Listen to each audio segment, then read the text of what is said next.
Hello, welcome. Good evening, everybody. Glad you're here. We just have a couple food literacy for all classes left. What's that? Thank you, Leslie. My name is Lily Fink Shapiro. I'm the manager for the Sustainable Food Systems Initiative here on campus, and we're the ones that run this course.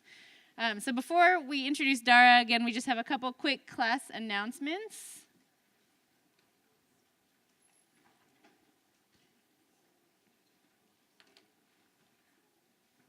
So 2 classes to go after this week. Next week we have a panel on radicalizing food systems education, the role of school food and gardens. And following that we have our speaker who was canceled from the ice storm, Paul Greenberg.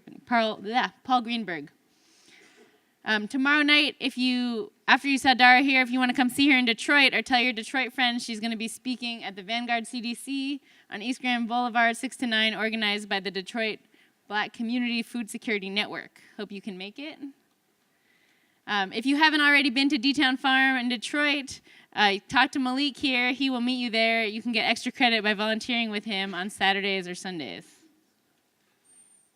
Also, one last reminder, you have until Monday, the 15th, to submit your applications if you want to intern either at D-Town Farm or Oakland Avenue Farm. Again, talk to Jerry, talk to Malik. These are really amazing opportunities, so we hope to see some food literacy students there. Also, raise your hand if you need an iClicker. If you're a community attendee and you still need an iClicker, we'll come around. Keep your hand raised, and we'll come around and give you one.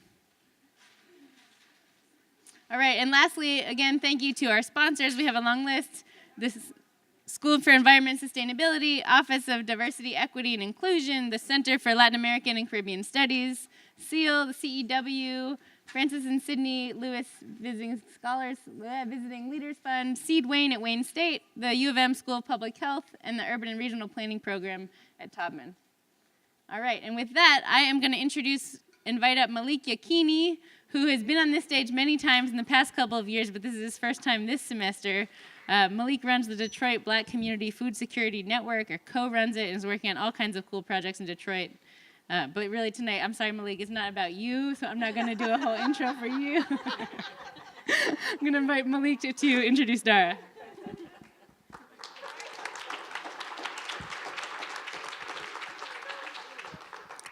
Peace and blessings. How's everyone doing? Good. It's good to be back at U of M. All the black people, throw your hands up. All right, all 5 of us. So how's that equity coming here at University of Michigan? I know since 1970 it's been a constant struggle trying to get like 10% black enrollment or something. How's that coming? Huh? All right. So I'm very honored to be here, both to introduce Dara, but I'm also honored to be in the presence of Jerry Hebron, who's doing incredible work in the city of Detroit with Oakland Avenue Farm. And in fact, I often hold him up as an example of what real community engagement looks like and what really working at the community looks like.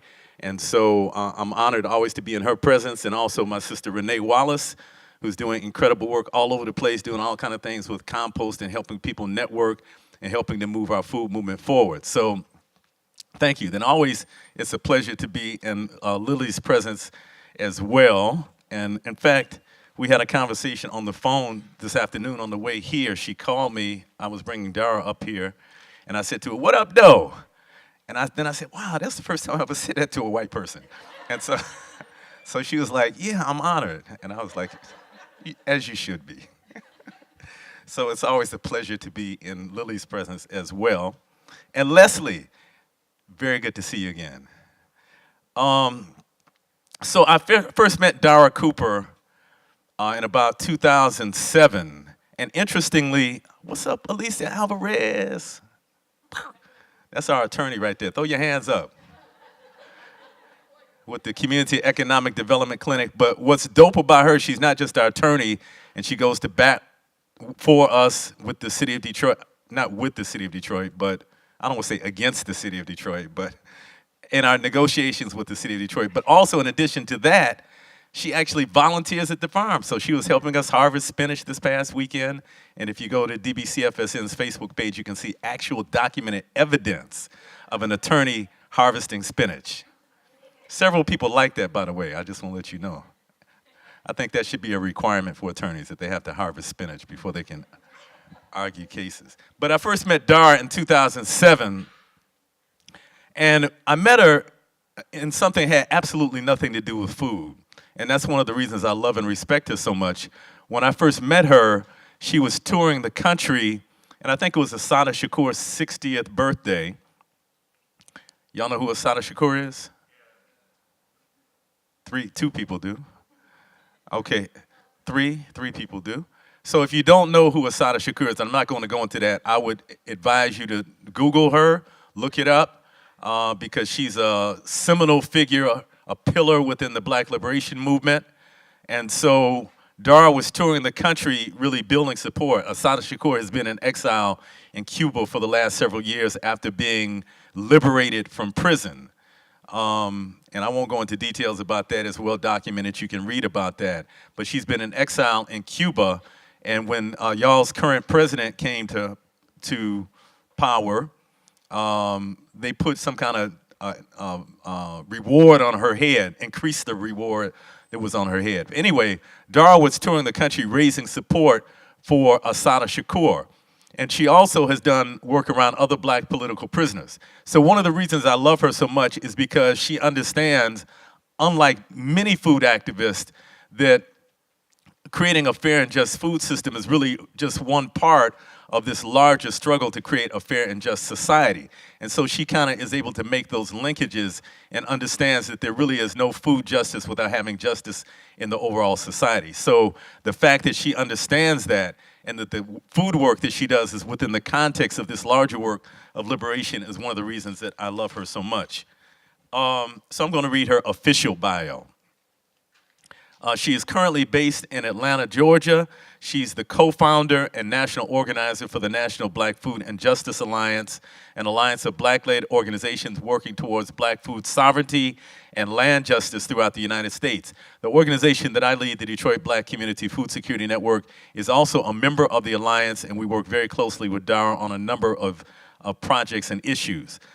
Founding member organizations of the alliance include DBCFSN, SAFON, the Southeast African American Farmers Organic Network, the Land Loss Prevention Project, Farms to Grow, and many more. Dara also serves on the leadership team of the Movement for Black Lives policy table, working to link the struggle against mass police and state violence with environmental health and nutritional violence against Black people. In August of 2016, the Movement for Black Lives policy table introduced a Vision for Black Lives policy document providing a comprehensive set of policy demands from over 70 contributing organizations. Dara is formerly director of the New York City Food and Fitness Partnership based at the Bed-Stuy Restoration Corporation in Brooklyn, New York, where she worked on creating and strengthening farmers markets for local Black farmers, developing a micro food hub model, and creating a Farm to Head Start program in Brooklyn. Prior to this work, Dara led the launch and expansion of Fresh Moves in Chicago, an award-winning mobile produce market with community health programming, which quickly became a nationally recognized model for healthy food distribution and community-based self-determination empowerment. In fact, what they did is they took an old city bus and repurposed that bus so that they were able to drive around the city and distribute food to areas that didn't have easy access to food. Dara is a former Uganda Bold Fellow, which is an exchange program between professionals in the U.S. and East Africa, the Kalamazoo Arcus Center for Social Justice Leadership Food Justice Fellow. Whoa, that's a long title, yeah. Man. Mouthful. Is there an acronym for that? I didn't think you were going to read the whole thing. Okay.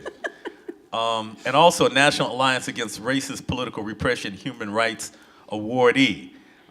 She's a member of Black Urban Growers, BUGS, which holds an annual conference that unites Black farmers throughout the United States. She's a member of the Malcolm X Grassroots Movement, board chair of the Southeastern African American Farmers Organic Network, SAFON, and she's the 2018 James Beard Leadership Award winner Dara believes deeply in this quote from Assata Shakur: imperialism is an international system of oppression, and we, as revolutionaries, have to be internationalists to defeat it. Please put your hands together and welcome Dara Cooper.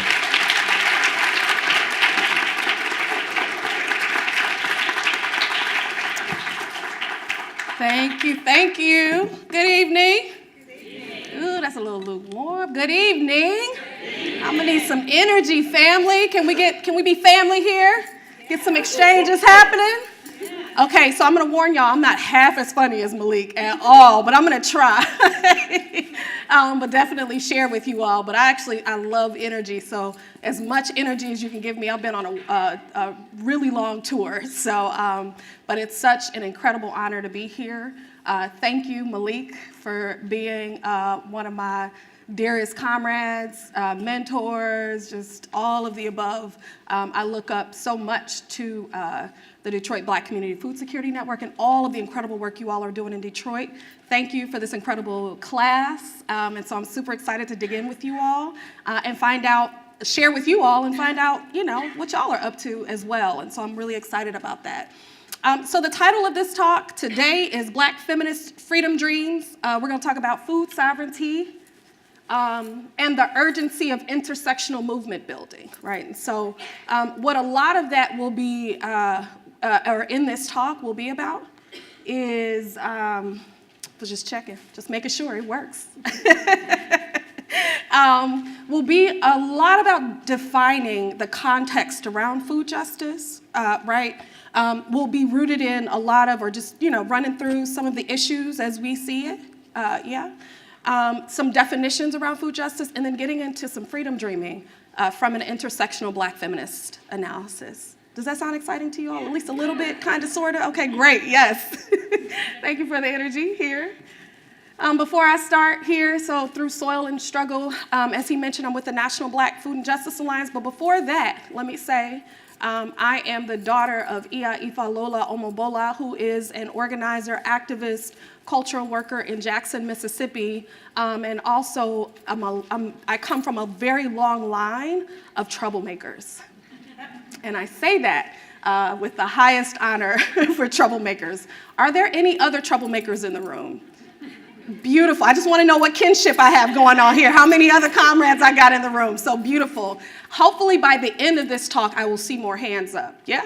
Okay, great. So that's going to be my measurement to see how well I do, if I can recruit more troublemakers into the movement. But I mentioned Iya Ifalola Omobola, who's in Jackson, Mississippi.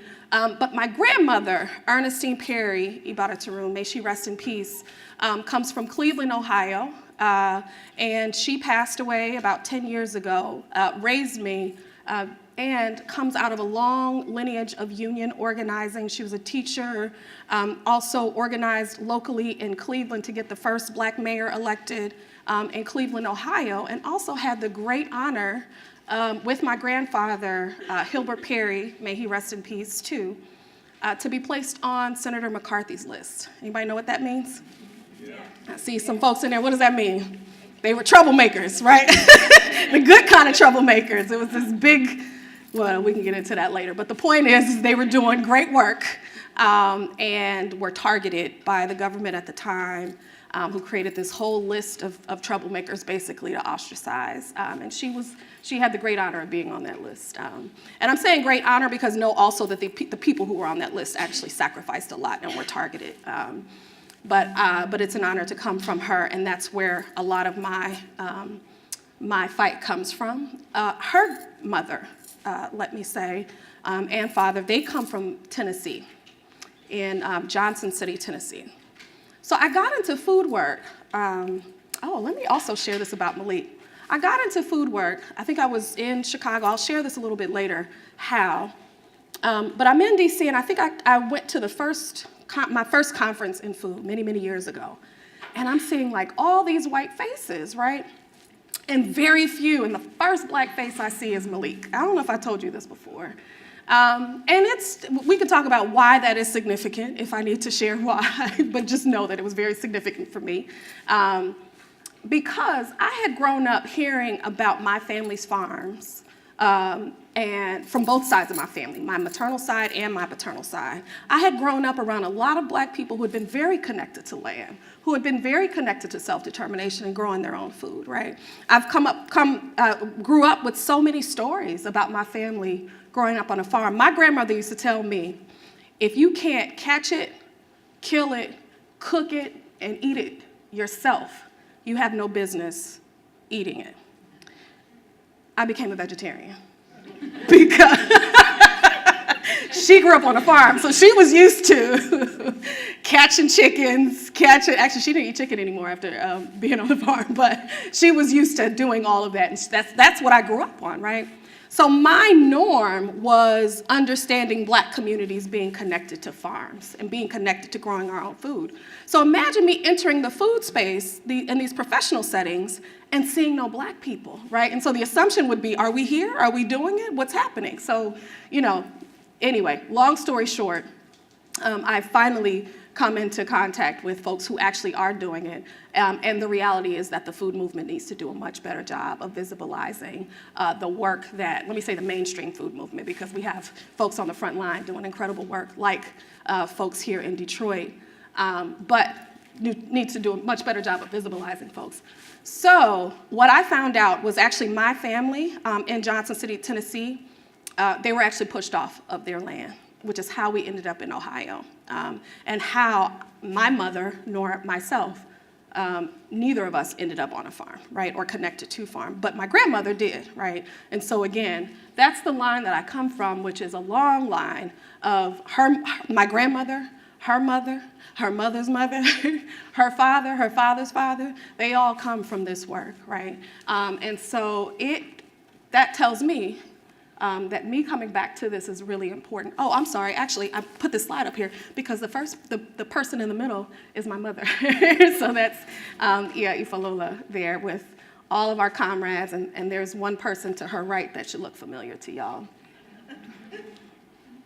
So I want to start off by shouting out Ella Baker. I shouted out my personal ancestors. I think it's important before we even start doing anything, we need to acknowledge where we come from, right? And we need to acknowledge those folks who paved the way and whose shoulders that we stand. So I always say we need to acknowledge our personal ancestors and also our political ancestors, right? And so Ella Baker for me is really important, and I think this quote illustrates how I even think about the food movement and the work that we do. So it says, in order for us as poor and oppressed people to become a part of a society that is meaningful, the system under which we now exist has to be radically changed. It has to be radically changed, yeah? And so Ella Baker's definition of radical is what? Folks know? Getting to the root cause. Anybody heard that before? Yeah. So okay, so I'm gonna ask y'all questions, I'll just answer it myself, so it's not. And eventually y'all will jump in, it's like double dutch, y'all jump in. So this is an overview. I mentioned what we were gonna do. Just, the introductions, but then some overview of food justice. We'll talk about the food system, and then get into Black feminist freedom dreams. But first, let me take a poll to see how effective I am at this class. So y'all got your clickers out? All right, you ready? Okay, so this is, Black feminism is essential to food justice. A, not at all. B, perhaps, convince me. C, somewhat. D, absolutely. Let's see how much work I gotta do. Oh. Is that the one that came up most? Was the BB? No, oh, okay, I was like, dang, okay.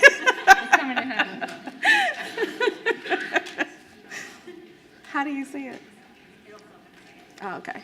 She's like, be patient. That's how you see it.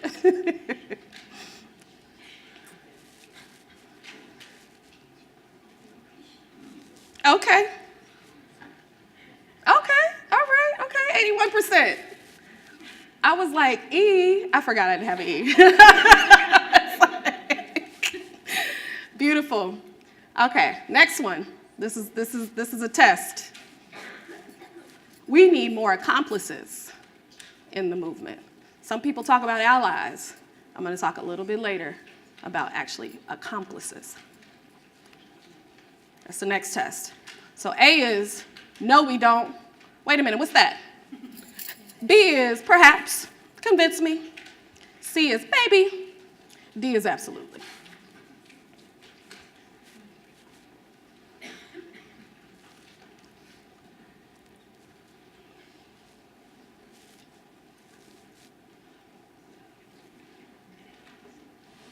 Wow, y'all. Okay, all right, I'm done. Okay, I'm gonna go home.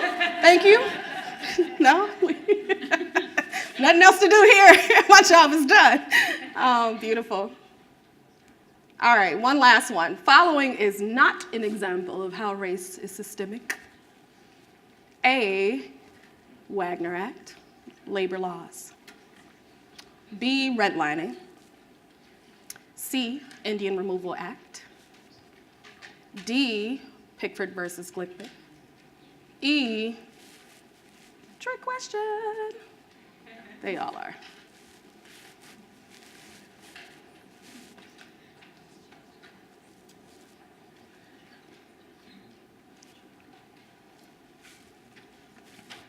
All right, I'm definitely going home now. All right, good night. I'm out of here.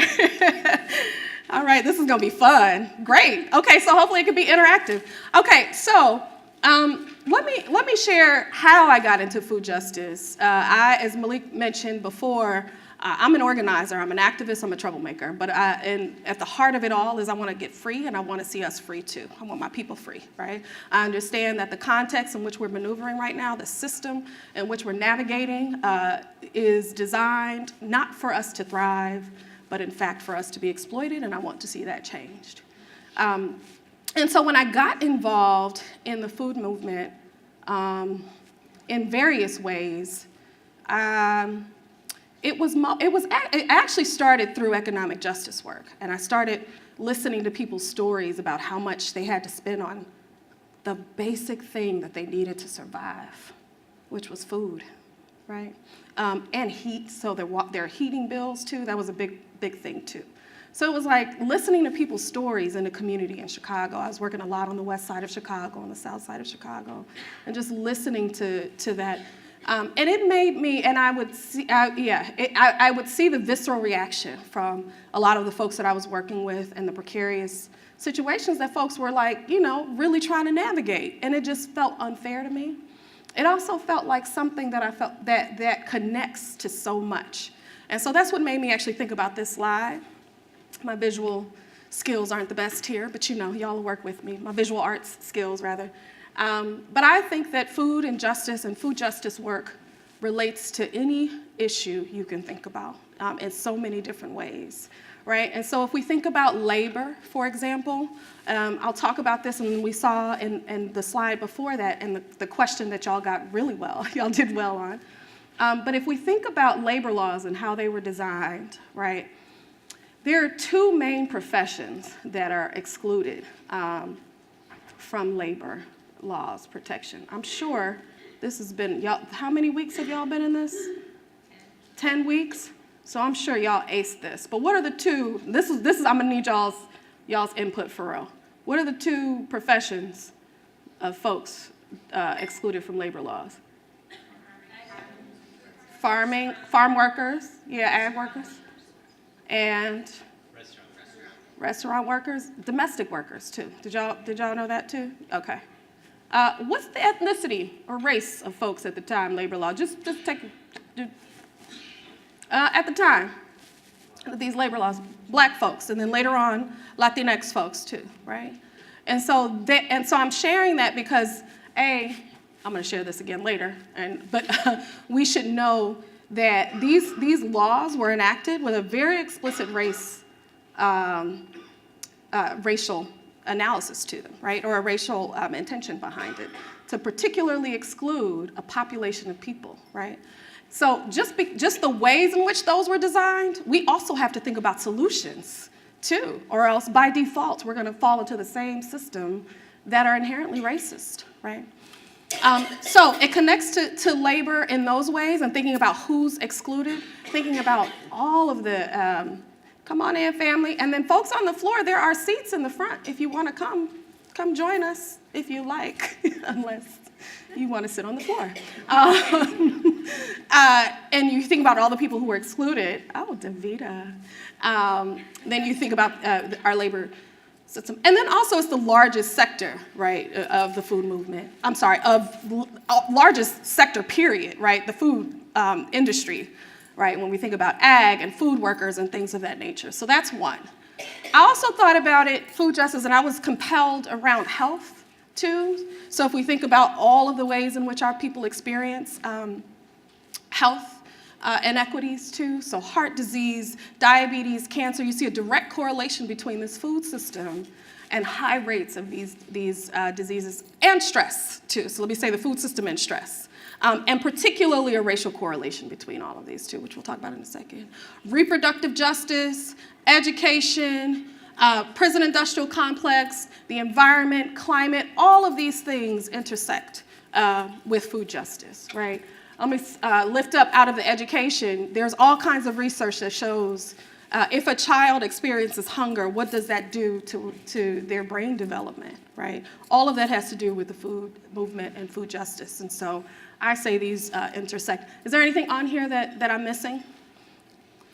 If we think about issue areas connected to the food movement and food justice. Is it gonna be like this all night? Should I just keep going? Okay, I'll just keep going. And then y'all will think about it later in the, in the Q&A. Yeah, we'll get to that. So I want to lift up a quote by Dr. Ashante Reese, who's coming out with a new book. I have a slide for her. She says that the food system is also broken, which I actually have a comment about, because it has always reflected back to us the inequities that exist in our society. To really reckon with that means that we have to consider how race, class, gender, sexuality, ability, etc., are not just individual experience or identities, they're structures, often oppressive structures that we can't ignore. To treat them intersectionally is to consider how food is not separate from race, not separate from gender, not separate from abilities, and that where a person or community stands at these intersections means that they have radically different life chances, right, and access to food.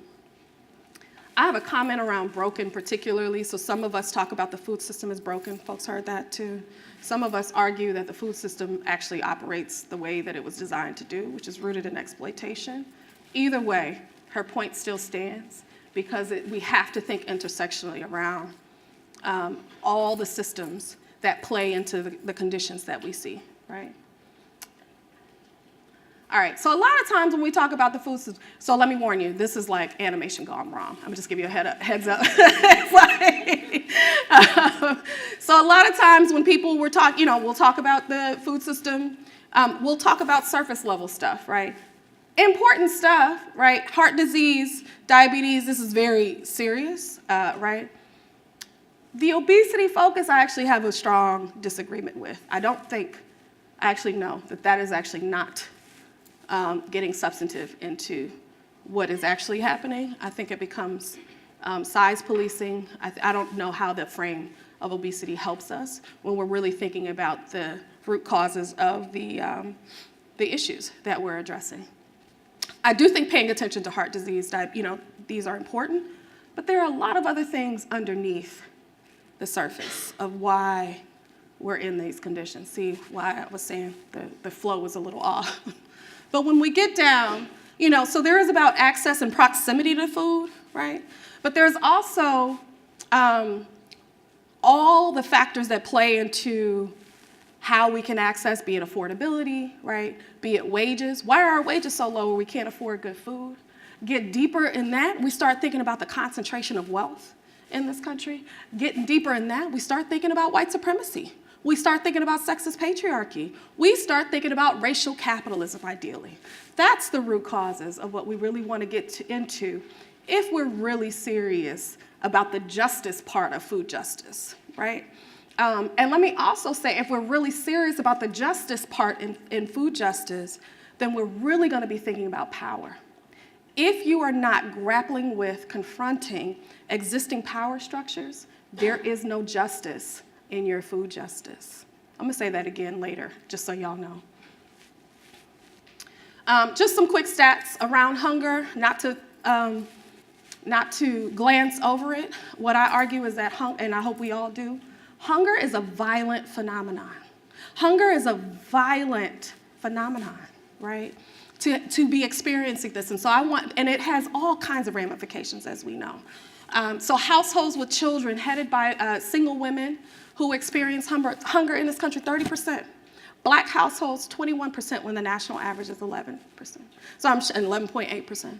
So I'm sharing this because obviously there's some racial and gender, right, dynamics at play when we're looking at our food system and our conditions, and how racial capitalism plays out too, right? 5 of the worst paying jobs in the US are food systems jobs. I mentioned earlier about the jobs that are excluded out of labor protection. This means you have young babies in the fields picking our blueberries with no regulations. This means they're not going to school. This means these are farm workers who don't get to take breaks, you have to ask permission to go to the bathroom because you have quota. These are horrid conditions, right, for our food system. There was one more thing. Oh, and then folks heard about the farm workers with the mandarin oranges going on strike too, right? Yes? Okay. We haven't talked about it in class yet. Okay, so yes, we should. We're talking about food justice. We need to talk about the organizing that's happening. This is still to this day, agriculture employees. I just wanted to show proof in case y'all didn't believe me. But y'all do, because you already talked about this. So agricultural workers are excluded under the federal. How do I? All right, so this is a horrid picture here. Apologies. It's blurry. But what it is about the 13th Amendment, right? I'm putting this here because I'm going to make an argument around abolition in a second. The 13th Amendment, is slavery still legal? Raise your hands if you believe that slavery is illegal. Illegal, trick question. Okay, so we're here. So we know that the 13th Amendment, I'm just done teaching this class. We're good, yeah? We know that the 13th Amendment has a clause, right, that allows for prisons to continue enslaving our people. We also hopefully know that there's a direct correlation between that and our food system, right?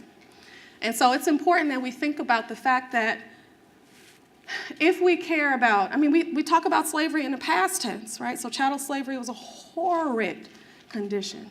And now we have the prison industrial complex that continues to be a horrid condition. Chain gangs, all of that, still shackled up, still receiving horrid food, still receiving no rights. And then when they come out, it's a whole other situation, right? And so if we care about liberation, if we care about freedom, we need to know that we still have a system that legalizes enslavement right now through the prison industrial complex. That's why the job of abolition is to eradicate enslavement. We haven't fulfilled that job. We still have a long way to go to fulfill that job. And until we eradicate the prison industrial complex as we know, I hope we all can join the fight to become abolitionists and see the destruction of enslavement once and for all in this country. Yeah? All right. That should have been a question. All right. So I want to get into some land stuff too. We cannot talk about land. I'm going to talk about black people and land, but we cannot talk about land without talking about Native American folks, right? Who are the Native American folks in this area? Who do we acknowledge? Say it again. Anishinaabe? Yeah? Okay. So we have to... Say it again. Wyandotte, Sioux, Fat. Okay. Ojibwe, Potawatomi, Sioux. Say it. I have to repeat it for the audio. So. Dakota and Sioux. Okay. Somebody else said back here? Say it one more time. Haudenosaunee? Okay. Yeah. Okay. So we have to acknowledge folks. And a lot of folks talk about genocide, attempted genocide. The reality is that our Native comrades are still struggling, still fighting for sovereignty, right? And it is our responsibility to be in solidarity with their right to self-determination and their right for sovereignty. And whenever we talk about land, I'm going to get into stuff that Black people are doing around land, but I need to say very clearly that it is our responsibility to pay homage to, understand, be in full solidarity with Native, Indigenous comrades who are fighting for their right to self-determination. So real quick, comrades, Paul, in the back, y'all feel free to come up. All right, fam. And we have to talk, and when we're thinking about, as I mentioned earlier, the policies, the practices that actually forcibly remove Native people from their land. This land wasn't just empty, right? There are people here, right? And so, as we're thinking about land and some of the stuff I'm going to talk about with Black people, I want us to pay attention to, pay homage to, understand, and be in full solidarity with Native comrades. So let me talk about Black farmers too, and Black land. So there's some stats here. You're going to see like 3 slides of the same. I just realized this too. So between 1920 and 2002, the number of U.S. farms shrank overwhelmingly, right, from 6.5 to 2 million. There was a 67% general decline, right? But specifically between 1920 and 1997, the loss of Black farms specifically dropped 98%, right? So in the 1920s, we see 15 to 16 million, which was 14% of all farms, you can look up top, were Black controlled, right? I'm gonna try to stop saying Black owned, because I don't believe we can own land, but Black stewards, right? Today, we have about 3 million acres. And I actually argue the reality is we don't know. The reason why I say that is because if you go to USDA's ERS, economic research, it's the research arm of USDA. I'm having a hard time remembering the definition, oops. But if you go to their research arm, you'll see actually 2 different numbers. One says like 3.6, another says 4.2%. Same report, which tells me your data is a little sketchy. I don't know if I trust it. All that to say there was absolutely a decline. The last round of numbers shows a little bit of an increase. Some folks are saying some urban farms might be included in some of that data. I'm not sure. But the point is still where we are is today, 1% of all farms are Black folks. Now let me remind you, Black people are 13% of the population. 1% right now is the data, right? And so this stuff didn't happen by happenstance. It wasn't like, oh, we just looked up, we walked away. I actually shared that story about, I hadn't finished sharing the story about my grandparents.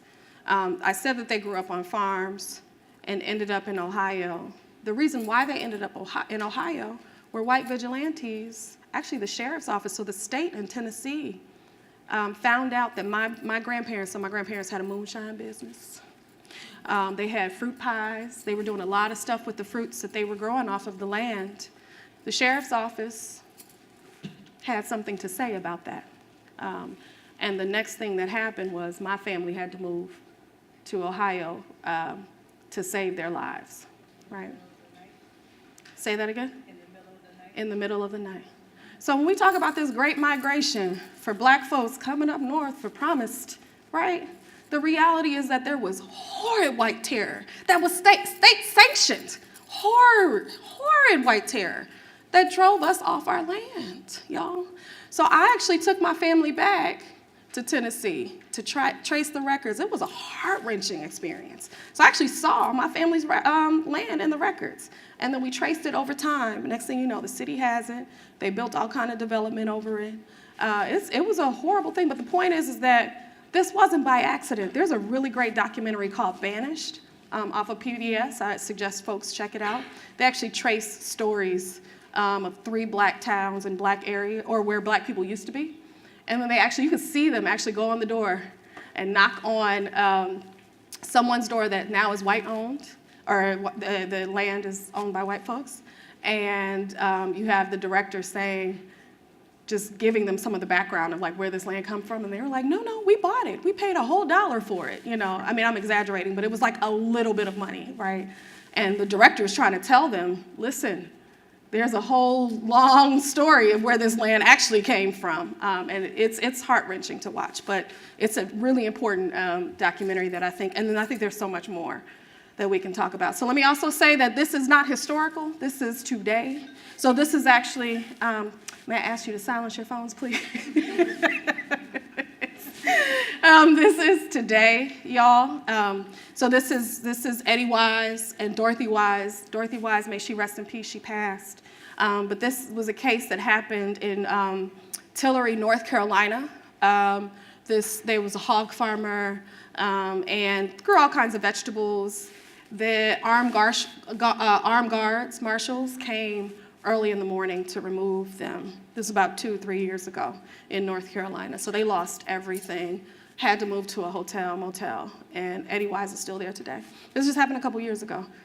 We still have same crisis happening with Black folks trying to sustain their families and their communities. We also see this in urban areas too, so let me say that, right? So I spend a lot of time thinking about looking at working with comrades in rural areas, but this is also, we see this in urban areas. And I have many stories around that too. Racial wealth disparity, I just think it's important to pay attention to, right? So we have to, I mean, this is huge. This is not like a little small gap. This is huge. A lot of that has to do with land. A lot of that has to do with opportunities. A lot of that has to do with inheritance based on exploitation, right? So, you know, these are things that we have to grapple with.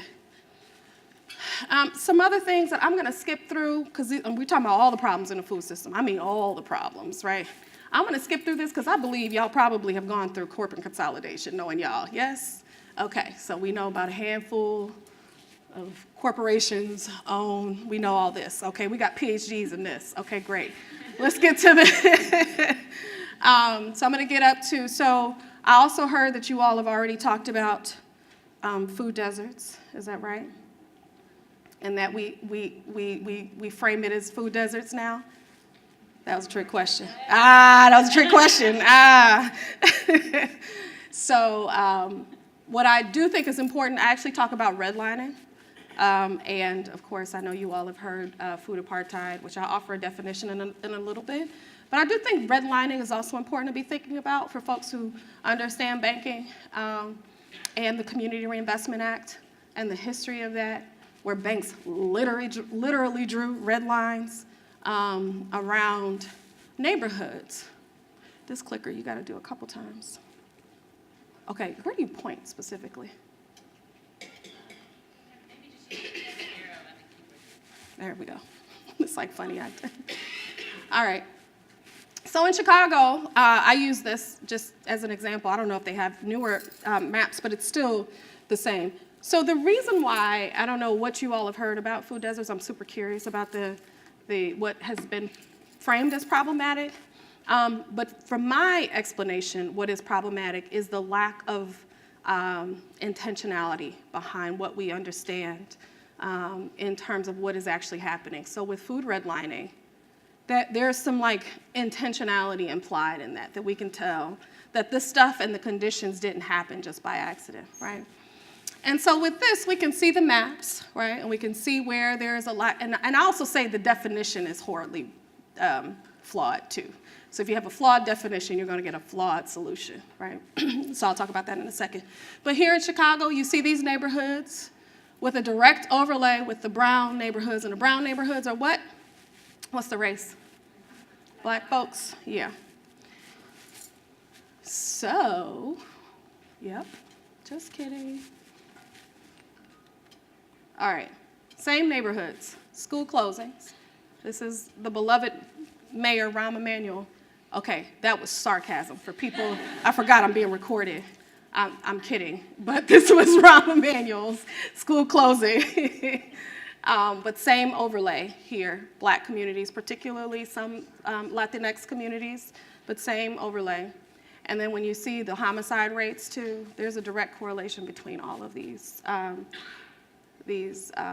communities and the disinvestment that's happening, the policies that have neglected to even take into consideration what it means to have to go to a whole nother school and a whole nother neighborhood and completely displacing communities, families, and young people, right? And so these are direct overlays. And then if we had a map of like high rates of heart disease, high rates of diabetes, high rates of incarceration, it'd be the same maps, right? It's not because something is inherently wrong with Black people, y'all. I need to say that because I think that what ends up coming out as solutions is that you need to fix us. And what I hope is so clear to y'all is that what needs to be fixed or, replaced too. But yes, something needs to happen with the system, not necessarily us, right? Or not us. Yeah, I'm just like holding on for dear life for this clicker situation. All right. So, another argument against food deserts is it masks the structural causes. So this comes from Orrin Williams, a comrade in Chicago doing incredible work. He says it masks the structural causes of unequal access to food, such as racial, social, and economic inequality. The term creates a notion in people's heads that the only problem is actually food and food access. So we talked about earlier is that this intersects with so many other issues, right? And so it's not just about food itself. And then calling neighborhoods deserts may also reinforce the idea that poor communities have no resources on which to build and needs to be rescued by some outside force, which is a horrid phenomenon that happens in our community all the time. We got a whole bunch of folks parachuting trying to save poor Black and brown kids, but the reality is that we need somebody to be working on this system. All right, so I offer a definition here around food apartheid, which, again, I say food redlining, food apartheid, but I think that it's something that needs to illustrate. And in some cases, I used to say food Jim Crow for folks who need, but the point is that we need to understand that there's a vast difference in the amount of resources in Black communities compared to white communities and other communities of color. And you can see a direct correlation between that and race. Let me also say some of the issues that I have with the desert, food desert stuff is because defining our problem solely by the lack of a proximity to a grocery store is deeply problematic because the solution becomes what? If we just have a grocery store, all our problems are solved, and that is not true, right? So we know we have to think much more deeply around the systems at play here. So the definition I offer, and this is largely through comrades with the Alliance to the National Black Food and Justice Alliance, is it's a systemic destruction of Black self-determination to control our food, including land, resource theft, and discrimination, a hypersaturation of destructive foods and predatory marketing, and a blatantly discriminatory corporate-controlled food system that results in our communities suffering from some of the highest rates of heart disease and diabetes of all time. Many tend to use the term food desert. However, food apartheid is a much more accurate representation of the structural, racialized inequalities perpetuated through our system. So in that definition, just to point out the third bullet point here too, there's a researcher, Na Oyokwate from, I think she's at Rutgers now, but she did a lot of her research showing that fast food restaurants there are twice as many fast food restaurants in Black neighborhoods than in white ones. And she controlled for income too, right?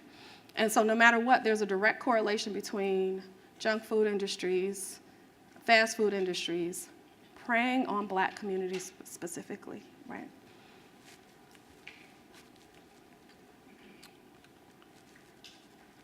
Same stuff. So she talks about the percentage of Black residents was the strongest predictor of fast food density. Let me also say, y'all can keep griping about food deserts for a long time.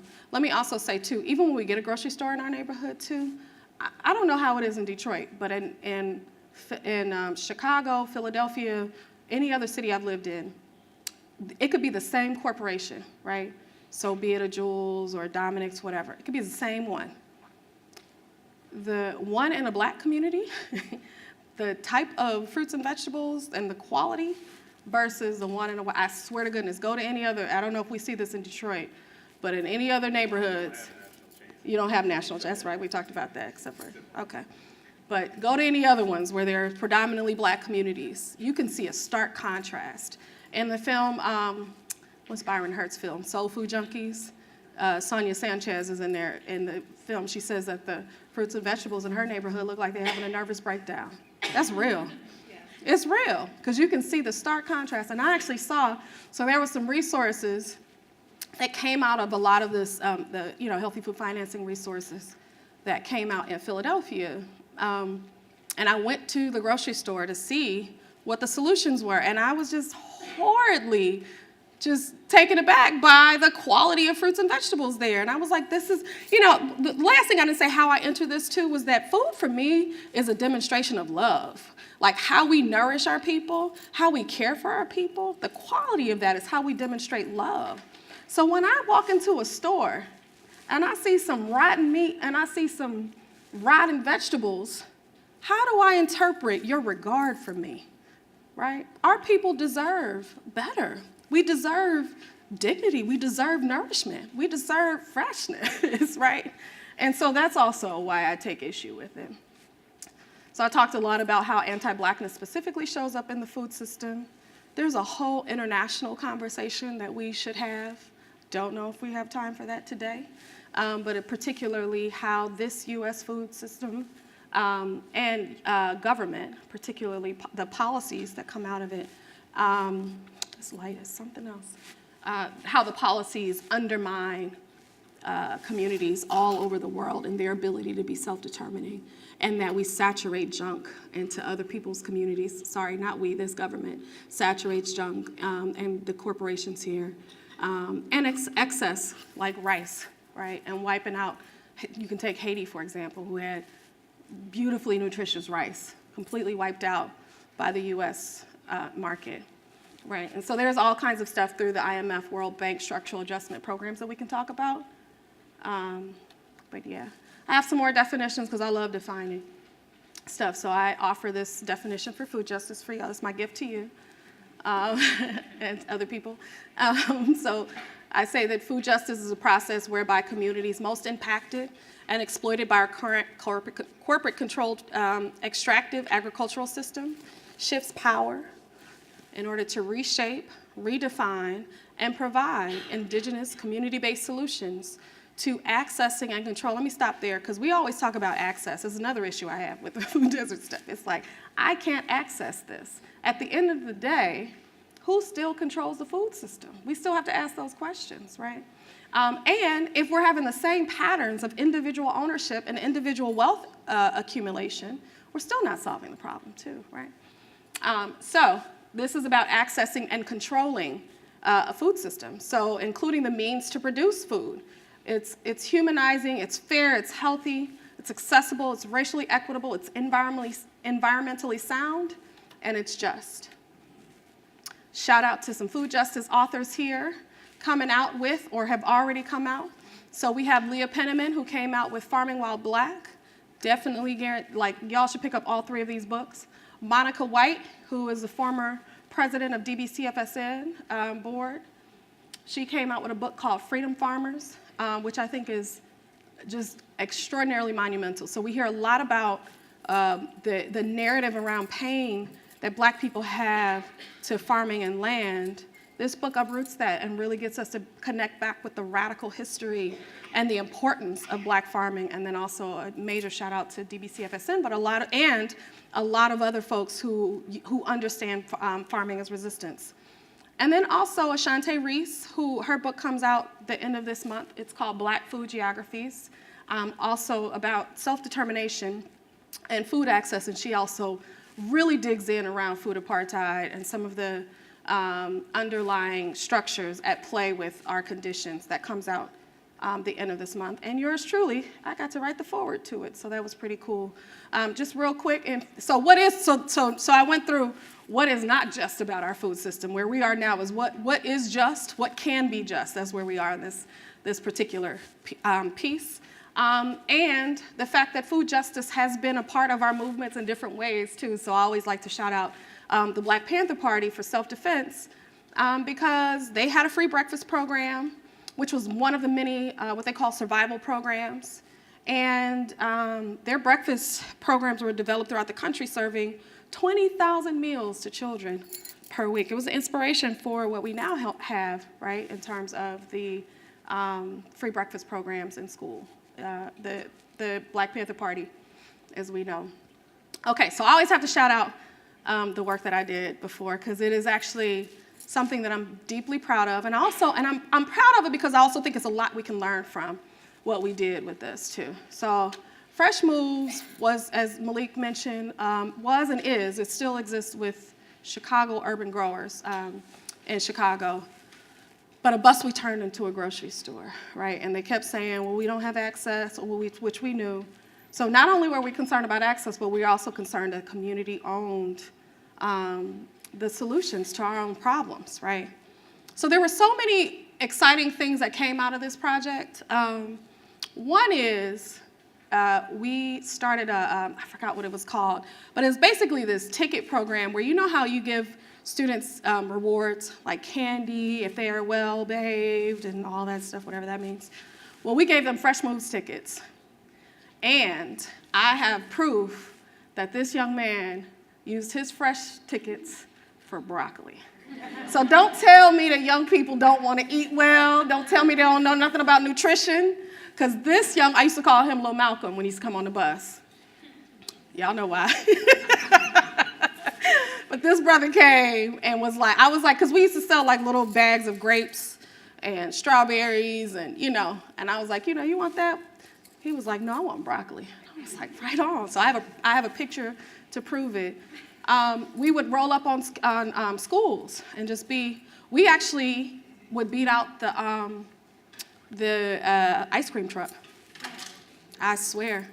One of our board members walked up. We had a line down the street. Ice cream person, they came to us and bought some strawberries for us for their ice cream.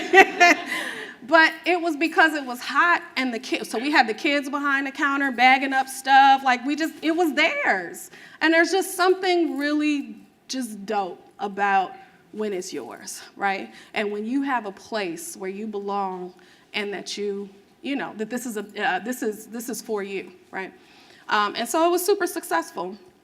And I'm very proud of it. And so for me, it was the embodiment of what it could look like when community came together to create something beautiful together. Let me also say, too, we used different policies that helped us to make sure that the people who were employed all were like formerly incarcerated folks who, because we were in North Lawndale, too, I think it was like 70% of Black men between the ages of 18 and 40 had been incarcerated. So we thought it was really important to make sure that any opportunity we had were folks who were formerly incarcerated, right?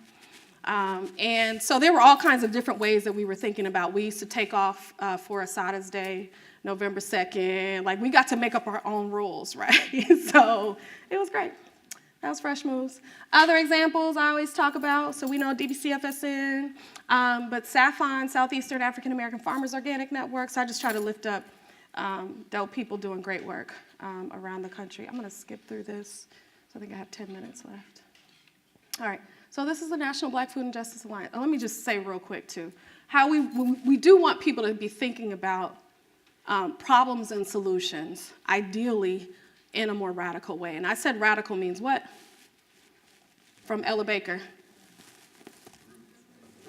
Get into some root causes. We want to get deeper, y'all, or else we're going to keep going through the same cycles over and over and over again. So to get deeper, we realized, too, that we need each other to get deeper and to have a broader effect. And so we started the National Black Food and Justice Alliance with really incredible, brilliant organizations and organizers around the country. We started small. We started with about, 10 members? 10 member organizations. And this was our recent one, too, where we've grown to 25, which is incredible. We typically convene in Black land spaces. And then we focus on what we call, Black food sovereignty, what we call self-determining food economies, where we're working to reclaim our economies within the food system. Some of the things we're working on is mapping, convening national food co-ops, creating a model regional self-determining food economies, and then we're starting something called the Black Academics for folks. This is because our comrade Monica White She's a researcher, she's an academic, a writer, and also an activist. And a lot of people want a political home. And so the Alliance is offering a political home to Black folks in the Academy who want to put their research to great use. We're also trying to figure out how we want to work with allies too, and ideally accomplices in the Academy. But I got to take that through the leadership team first. I'm looking at y'all. All right. So we focus on two main areas. One is self-determining food economies, one is land justice, right? And so, quote here from Fannie Lou Hamer says, in order for any people or nation to survive, land is necessary.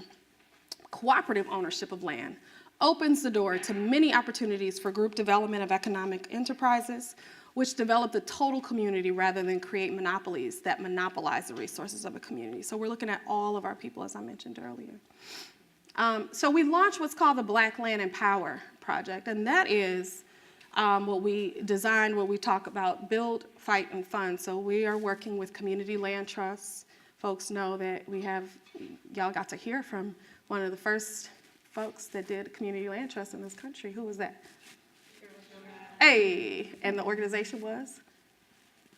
Okay, see, it's great to know people, but we also got to know the names of the organizations too, which is what?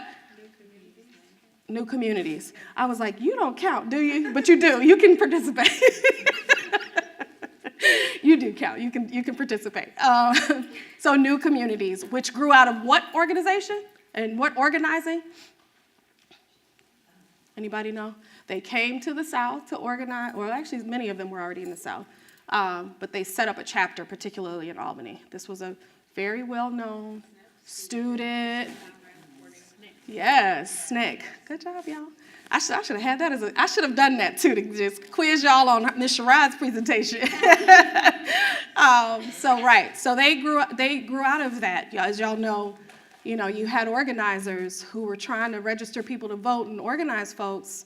And a lot of the meeting locations were Black farmers' homes, right, and people's homes. And they lost their homes because of this, right?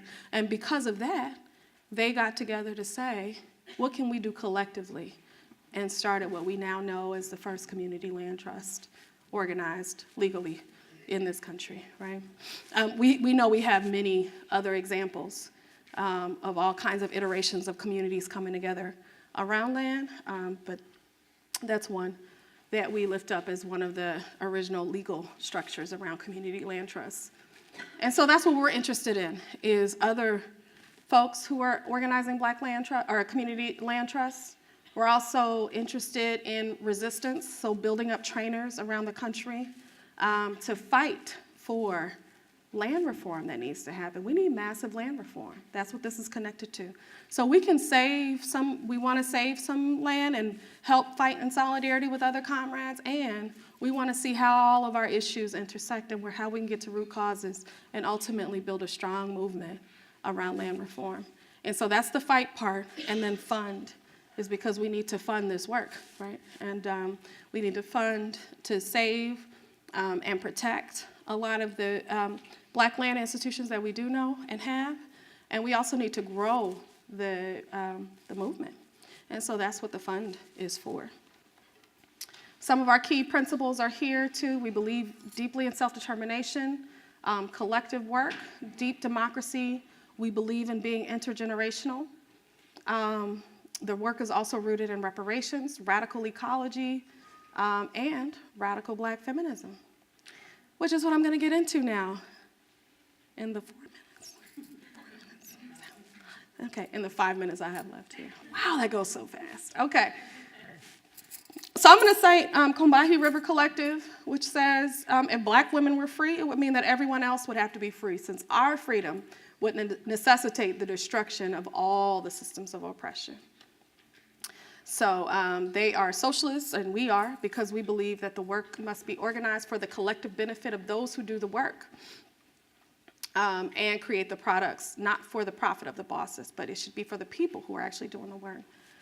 And then believing in the liberation of all oppressed peoples, it necessitates the destruction of the political, economic systems of capitalism and imperialism, as well as patriarchy. So what it means when we talk about intersectionality is we experience multiple identities, right?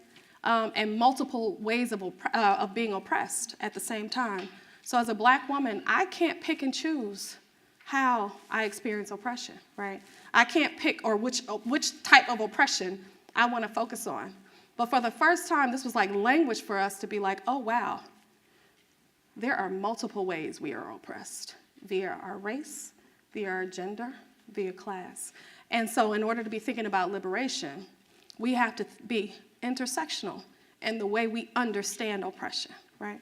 And so this quote also from them is that we find it difficult to separate race from class, from sex oppression, because in our lives, they are most often experienced simultaneously. These are some Black feminist freedom dreamers that I happen to love. One is Katrina Baxter out of Philadelphia. One is this, I can't remember her name, Ethel out of Alabama, Tuskegee. I met her just recently, and she taught me so much. Let me see real quick. Okay. So as a part of intersectional freedom dreaming in this section, part of this too is thinking about how folks can be allies and also deeper in the movement as accomplices. Has anybody ever heard that before? You raise your hand if you have. Okay, you have. Great. You want to share a little bit about what it means? You don't have to, but if you do, that'd be beautiful. Okay, or not. No, maybe? It's supporting the work that's already going on and lifting it. Okay. Not just being a partner, not being guided by the work that's already going on in communities of color. Yeah. So being guided by, you said it's supporting the work and not being guided by, did I say that right? Being guided by work that's already going on in communities Work that's of already color going, okay. and supporting it, lifting it up. Yeah. So I would really encourage folks to look this up too. What this says, so allies will support the work. Accomplices actually make some sacrifices for the work. So as people of color, we have to sacrifice. We put our physical bodies on the line every day, right? And allies can help with it, but ideally, we want to see more people, more white people, actually embodying the movement and actually living the movement, right? And that means you'd have to sacrifice something, right? Because we do it all the time, and so it's a different level of enrollment in the movement. It's like allies are like, yeah, I'll help out when it's convenient. I'll help, go back to my privilege, right? Accomplices have a deeper understanding about their investment in the movement, right? And so I like to lift up, actually, there are white accomplices and white comrades who are were deeply invested in the movement. And one person particularly is Marilyn Buck that I like to lift up. Marilyn Buck helped with former political, and so my freedom dreams is having more accomplices, and particularly more people like Marilyn Buck who actually helped to make sure that our folks who have been fighting for liberation through the Black liberation movement, so you see here Dr. Mutulu Shakur, who's still incarcerated, but Marilyn Buck was also in the Black liberation movement and sacrificed a lot. She ended up becoming a political prisoner. Unfortunately, she was released, and I think maybe a couple months later after her release, she passed from cancer. But she invested so much. She was also a poet, a writer, all kinds of stuff. But she actually, she was deep in the movement. And so we want folks who really respect Black liberation, who really understand and really invest in Black liberation. And that's what accomplices are about, right? And so there's this, I actually got this from some Indigenous comrades who wrote a zine online. It's super easy to look up. It's called Accomplices, Not Allies. Also, my Black feminist freedom dreams involve freeing all political prisoners. It involves abolishing the prison industrial complex as we know, and that means to, okay, should I start to see how much I had to go? Abolishing the prison industrial complex as we know, and freeing our political prisoners. Now we have, I can't remember how many we have, about 30 now? Okay. Political prisoners still incarcerated based on fighting for the movement, right? We had a horrid war called COINTELPRO, Counterintelligence Program, by the FBI that attacked our freedom fighters, right? And they said they would create, they would lie, they would do whatever they could. They would bomb, it was whatever, but also frame a lot of our freedom fighters who have been in prison for decades. And so Malik talked about one who was able to escape, thanks also to comrades like Marilyn Buck and other folks, who is now living in political exile in Cuba, but that's not freedom for her. She has family. She has been demonized. There's about a $5 million bounty on her head, so she has live bounty hunters after her, right? And so this is Assata Shakur, who has dedicated her entire life to making sure her people are free. And there are many more, too. One who's recently released is Herman Bell, who started the Victory Project here. So I also lift him up as my freedom dream, to see more of our political prisoners being released, and all of us to join the fight in making sure our people are able to do that.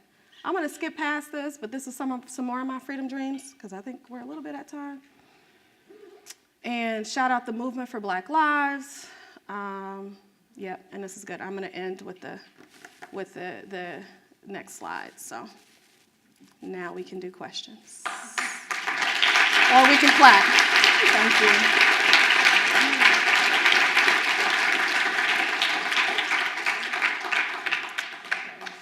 And so with the questions, I'm hoping it can be a conversation too. So, right, I want you all to feel invested in this too. So, you may ask me something and I may kick it right back to you because this is participatory. So I'm gonna give you a heads up. But what are you thinking? What's your reaction? Hey, y'all. Hello. Hi. Ooh, I see your shirt. Yay. I wore it just for you today. Yay. So my name is Tamara Butler, and I actually have a question that goes back a couple slides because I'm always curious about what the women taught you. So thinking about Katrina and Miss Emma. Oh. So just kind of like Let me look up her actual name. So just kind of like what did they teach you? What did you learn from them? Oh, I love that question. Let me look up her actual name, too, because I need to give her props. Are there other questions, too, while I do that? Estelle Applewhite, that's her name. Yes. I'll tell you what while we wait for other folks, Miss Estelle taught me, too. So I've been learning to grow as I glean from all these different farms. Y'all are going to be like, duh, when I share this with you. But it was just like something that was just so beautiful to hear.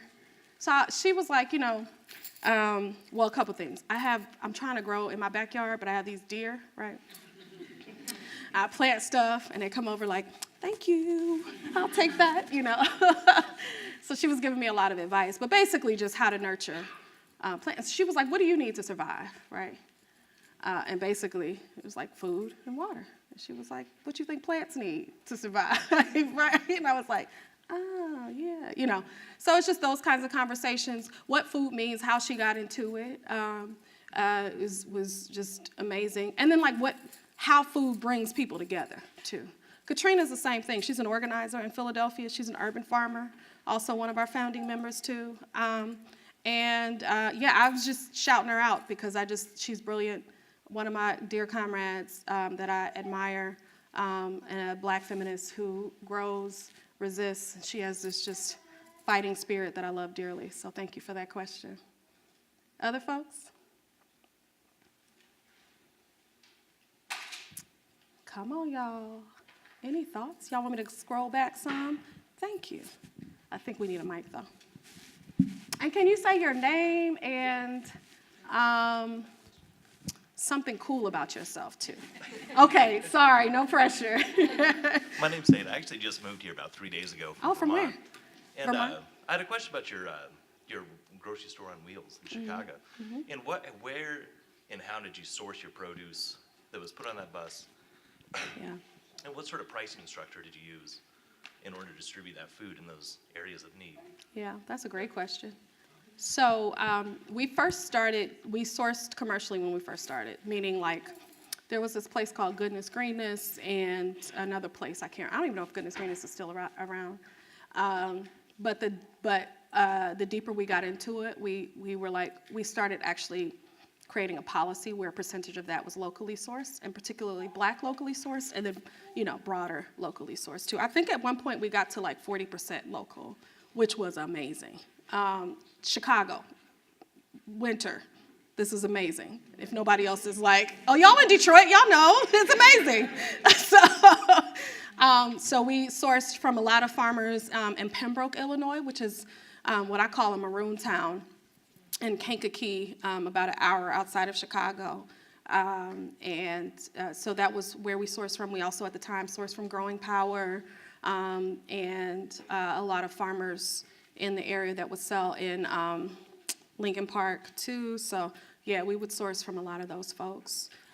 We always needed to make sure that the pricing was affordable. We actually were a test around the, I can't remember what they were called.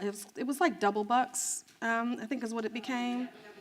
Yeah, so we actually used that to try to help with some of the costs too. But mostly it was our relationships with folks who were deeply invested in making sure that food was affordable to our folks. And so we were able to do that. I'll think about other things that we did, but yeah. Other folks? Way in the back. Hey. And remember to say your name and something cool about yourself. All right. So. Oh, I thought it was back there. No? I can't see this light. Oh. Okay. Hi, my hey. name is Ian Tran, and I'm coming out of Detroit with my friend Julian, who's also farming. One of my questions with the bus, well, I actually have two questions. One was, you mentioned that the kids were behind the counter, and I was wondering if you could speak more to the ownership model that you have, especially if it's either, cooperative or full-on, implementing Kwanzaa principles. And then the other part was when it comes to the ticket system, would you mind speaking a little bit more about that as well? Sure.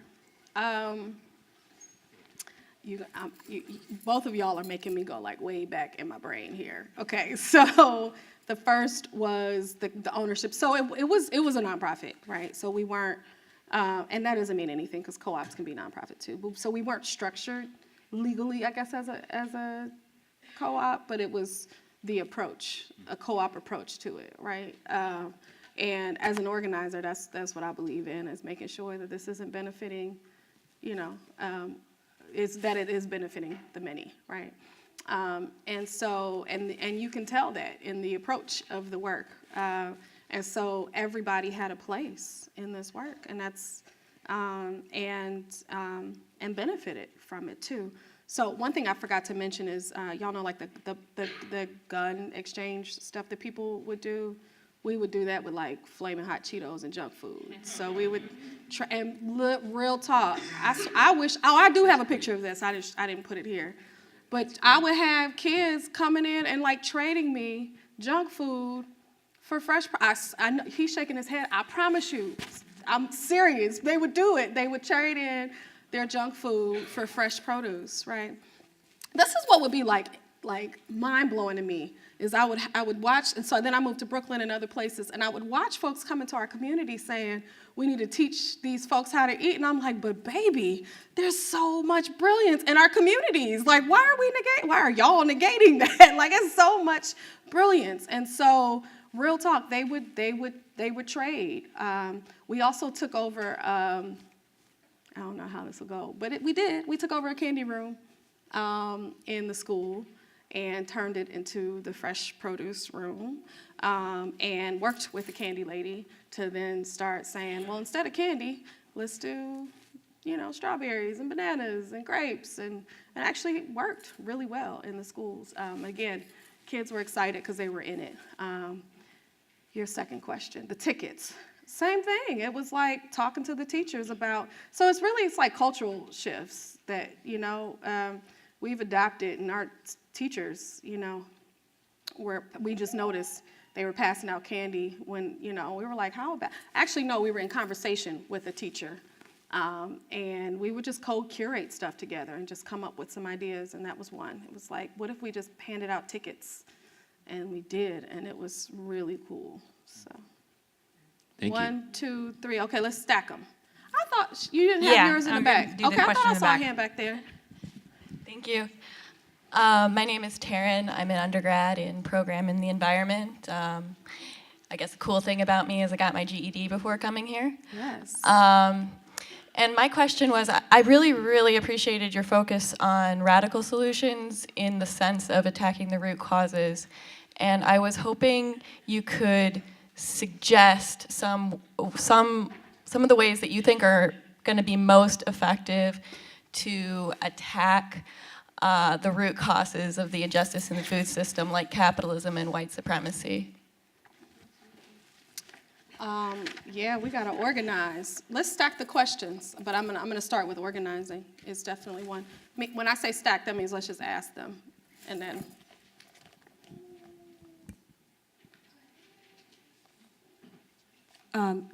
Dara, I was wondering that. Davida, what's your name? Davida Davis. Hi, love. Hey, sis, how you doing? I'm good. I was wondering if you could also address, when you are answering questions, talk a little bit more about, in your slide, there was something, I think it was called like Black academics or something of that nature. I don't know if you lifted it up or not, but out of the 3 books that you highlighted, 2 of the books were written by doctors. Dr. Ashante Reese, Dr. Monica White, and I'm sure she did, but the reason why I wanted you to lift that up is because we are in a university setting, and I get this question asked all the time when young folks who are in university ask the question of, are there food studies programs that they can major in? Are there food studies programs, and what is the role of academia in this fight? Why is research so important? Why did Ashante and Monica, coming out of universities, want to codify and write books? And the role that our young people could play as they begin to major in things like food studies. That's a brilliant And their role as allies in this work, bringing their brilliance from universities into this work, and how we can leverage their resource to move the movement forward as well. I say yes. You have the answer to that question. I'm gonna throw that back at you, but but absolutely to that question. Yep. Speaking to your thinking about radical approaches, my name's Robin Pott. I am starting a cannabis cultivation company that's rooted in justice, and the cannabis industry is coming up with justice in its fabric, and I was astonished at your statistics about Black farm owners, and the cannabis industry might be a way to think about turning that trend around. There's a lot of economic justice programs being ingrained in the statutory language in the states. You might want to look at that, and I don't know if you've ever, I was just curious if you'd consider the cannabis industry in terms of a justice spear for you. Yeah, absolutely. But also, I hope that those of you, there are so many things I have to say about that. But just real quick before I forget, that those entering and profiting from the cannabis industry while Black and brown people still languish in prison is a horrid disservice to our folks. And so I hope that anybody that is getting into that is fighting with all of their might to make sure that our people are free and receive reparations. But yes, we are definitely, there's so much. There are like a lot of other hands happening too. So I'm trying to stack and then trying to remember. Last 3 really quickly, because then you're going to have like 2 minutes to answer. Yep. Okay, that's okay. I'm gonna talk fast. I was just wondering, this probably goes, hi, I'm Meryl, by the way, if you could speak a little more to the connectivity between the problems with prison and also like how that connects into the food systems. You briefly touched on it, but yeah. Let me also shout out Dr. Ashante Reese, because a lot of her research is about to be about this too. So definitely pay attention to her work. Yes. Hi, I'm Kathy. My question is the Black farmers. I know there's a very small percentage of farmers who are Black, but what is the likelihood that they are doing monocropping as opposed to, a multiple diverse type of farming? And also, what are the likelihood that they're going to be more organic? Is that, okay, I have questions behind that question, but okay, we passed it, never mind. Hello, my name is Dinah George. I have the Hi. question of what is monocropping, because that's the first time I've ever heard about that. And so my question was going back to Eddie Wise, and I was just wondering what reasons were, I'm sorry, I forgot her name as well, but why that family was forcibly removed. And it was making me think of this urban gardener in LA. His name is Ron Finley, the gangster gardener. Some shit. Yeah. Yeah, and so when I was doing some work for actually Dr. Butler's class, she's humble, but please, Dr. Butler. Come on, Doc. But I was wondering how or what type of policies do cities make when it comes to policing how Black people use their land? Because with Ron Finley, I remember on his TED Talk, he was talking about how he wanted to use his land and how it was actually policed. Like the front aspect of it, he just started growing things just to, yeah. Great, that's a great question. That's layered too, there's a lot to that. You want me to start answering, or Yeah. was that? See if okay. you can do that whirlwind of answers. And two, okay. So, let me say, Davida, I really hope that you can share more, but we're gonna run out of time. But the Black academics, there is absolutely so much you can do through research, and particularly, what does it mean when your topic is something that is absolutely valuable to you and that is personal to you? And we see a difference in these Black researchers coming out and the ways in which they're framing their research. That is just invaluable to have Black people in the academy who are doing incredible work, and white people who have a very strong race analysis too. Those who can deconstruct all the ways in which you understand white supremacy, right? Deconstruct that and really understand the importance of Black leadership, of Black dignity, of Black self-determination. You can see all of this work in these three sisters' books, which is incredible. To the question around monocropping, speaking of, I'm gonna connect that too. So one is, folks should check out Southeastern African American Farmers Organic Network. So they're organizing sustainable farmers, Black farmers who are deeply invested in sustainable agriculture, which is important. And then also Leah, and Monica both lift up a lot of the history around George Washington Carver, for example, who teaches us around sustainable growing. And I think there's a lot of assumptions that Black farmers are only doing monocropping, which is absolutely not true. And so that's why I was curious about what was behind that. But there is a whole movement around sustainability. So I'm curious to unpack more with you maybe afterwards to understand, where that question is coming from. But there is a movement of radical, beautiful Black farmers who are committed to that. Eddie Wise. So there's some cities and planning stuff to your question. And we have to talk about like militarization and force, removal. But also just the economic structure that creates the conditions that Black farmers can't thrive under too. And so we actually have an example right now, unfortunately, where one Black farmer out of North Carolina, this is happening right now, is in the process of losing their land. They were sourcing to Whole Foods and bought out by Amazon. Amazon didn't want to pay the amount that they were used to with their contracts, or that they needed to survive. And they are losing their land as we speak right now, right?